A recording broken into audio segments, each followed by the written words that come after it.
keempat, sunnah wudu membasuh kedua telapak tangan sampai pergelangan. Nah, sampai mana nih? Sampai di sini nih. Ya, basuh. Nah, sampai di sini saja. Nah, basuhnya gini. Lihat nih, telapak tangan. Nah, gini caranya. Ya, begini. Nah, itu basuh tangan. Sunnah basuh tangan itu dianjurkan sering-sering membasuh telapak tangan. Abuya setelah corona itu malah sudah kalau enggak sering cuci tangan. Apalagi kalau habis salaman, geli Abuya. Habis orang salaman tuh pulang Abuya mesti cuci tangan Abuya. Nah, apalagi salaman sama kamu, aduh udah tahu dah. Nah, cuci tangan Abuya. Sahim tuh. Nah, kalau pergi ke puskesmas, belajar atau ngecang arisan ini. Nah, kalau di puskesmas itu gambar ada 5 cara cuci tangan. 1, 2, ya, 3, 4, nah, 5. Nah, 5 kah berapa itu gambarnya itu? Yang Abuya hafal itu. 1, lihat nih. 2, 3, 4, 5. Paham tuh? Nah, kalau berwudu ya cukup saja begini. Nah. Pakai sabun lebih baik lagi. Ini sebelum memulai membasuh berkumur-kumur, masuk air ke hidung, wajah dan sebagainya. Dimulai dengan membasuh 2 telapak tangan sambil berdoa. Apa doanya? Baca, ikutin semuanya. Allahumma inni Ulangin. as'alukal yumna wal barakah Wal barakata. wa'udzubika minasyu'mi wal halakah. Nah, hafal enggak Abdul Hakim itu? Nah, maka itu kan wajib hafalan itu. Belum hafal itu. Ntar lagi nanti habisnya Sya'ban tuh ujian sudah.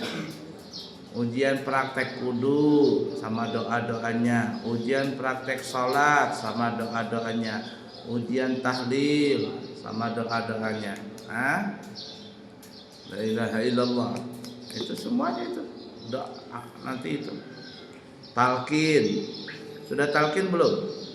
Nah, tinggal yang belum mandi mayit aja lagi.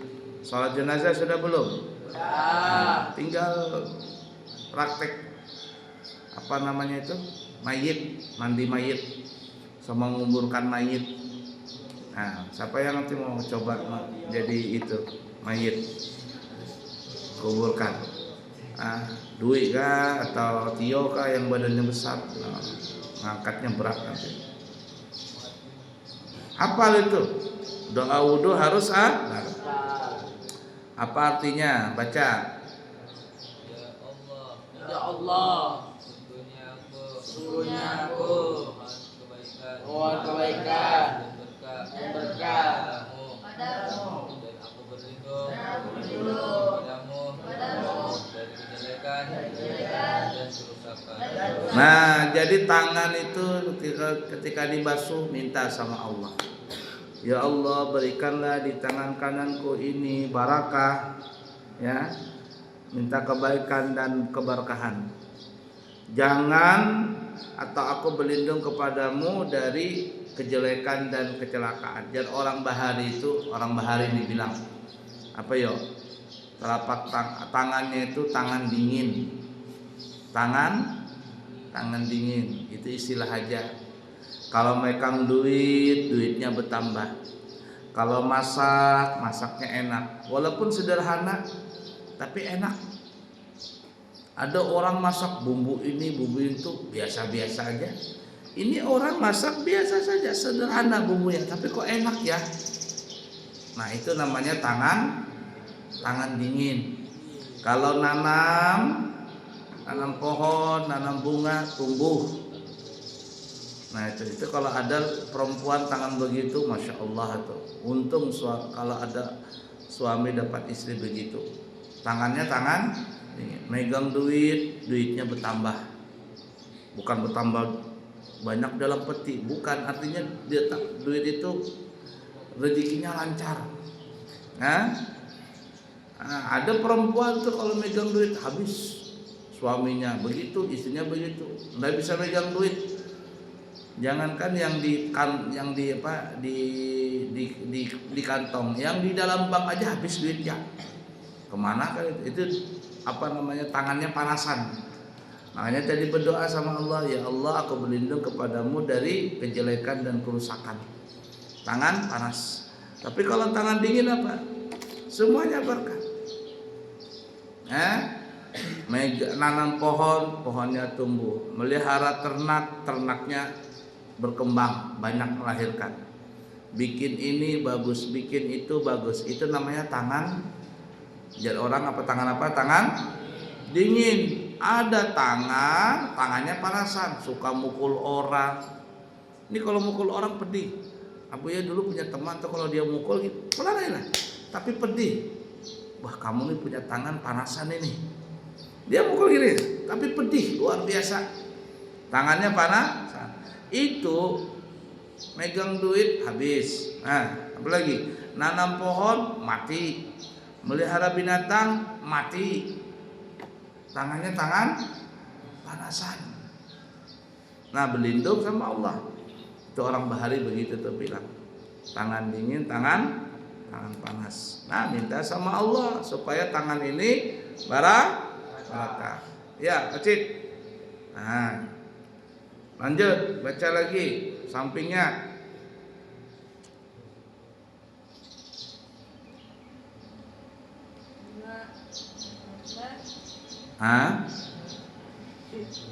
Madah.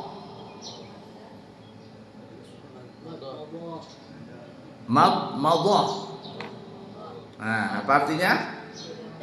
Berkumur-kumur. Istinsyaqa. Madah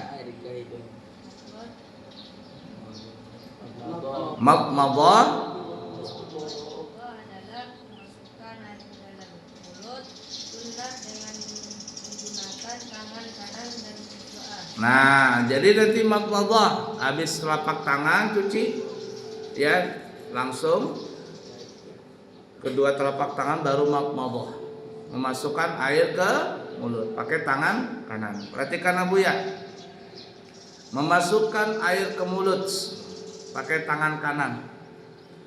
Bagaimanapun caranya, apabila air masuk ke mulut maka sudah hafsalah sunnah, maka orang itu sudah mendapatkan pahala sunnah. Cuman yang paling afdal, perhatikan, masukkan air ke mulut, goyang-goyang, wak, diluak, tahu diluak? Dikeluarkan air dari mulut, itu yang paling afdal. Ya, Acit, nah masukkan, keluarkan. Itu yang paling afdal, tapi ini bukan orang yang puasa. Kalau orang puasa makruh, Acit bodoh. Puasa hukumnya makruh. Datang jambil di belakang ngangkitin, tetelan air tadi. Batal nggak puasanya Acit? Batal. Kenapa? Karena orang puasa nggak boleh berkumur-kumur, berhimat-himat, nggak boleh. Allah. Sekedarnya saja, Acit. Nah, keluar, Acit. Nah, paracetamol. Ya. Nah, Acit, paracetamol. Paham tak? Nah, yang kedua, masukkan air ke mulut, langsung ditelan, masuk, minum.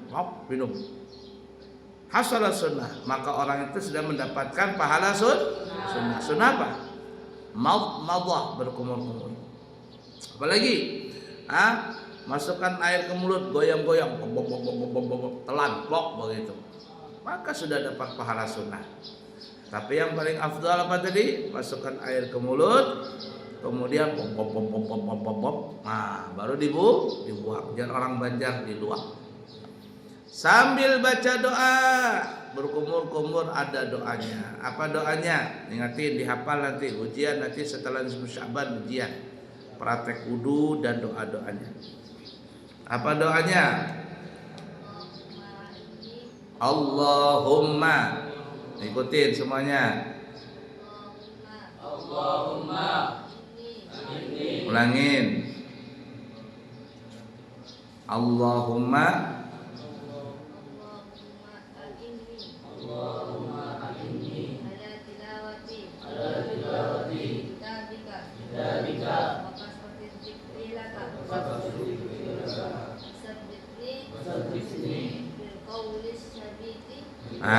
salah. Bil qauli.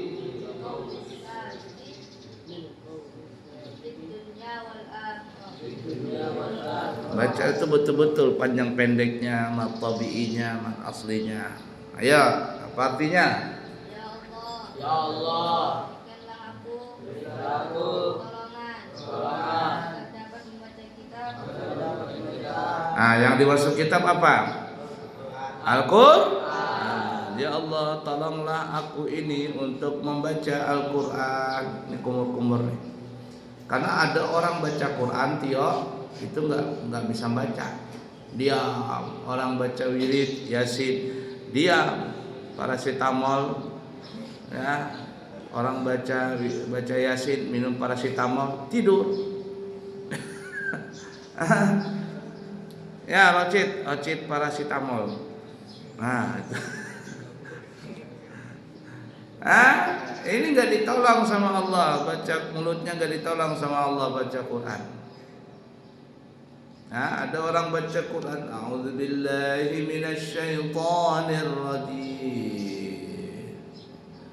Bismillahirrahmanirrahim. Oh, paracetamol.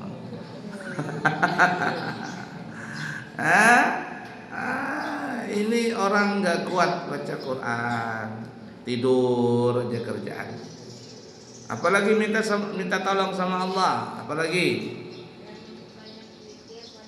minta mudahkan jadi mulutnya ini kalau kaget la ilaha illallah, Allahu akbar, Allahumma shalli ala sayyidina Muhammad wa ala ali sayyidina Muhammad. Ini berarti Allah Ta'ala menolong orang itu agar mulutnya suka membaca yang baik-baik, baca zikir. Ya, paracetamol. Tapi kalau seandainya kaget, wah, nama-nama binatang keluar. Nah, lagi gaya-gayaan, temannya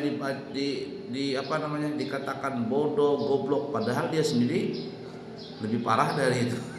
Ada anak santri gitu suka mengumpat temannya. Ada. Wah, tuh. Siapa yang mengumpat nih, perhatikan ya.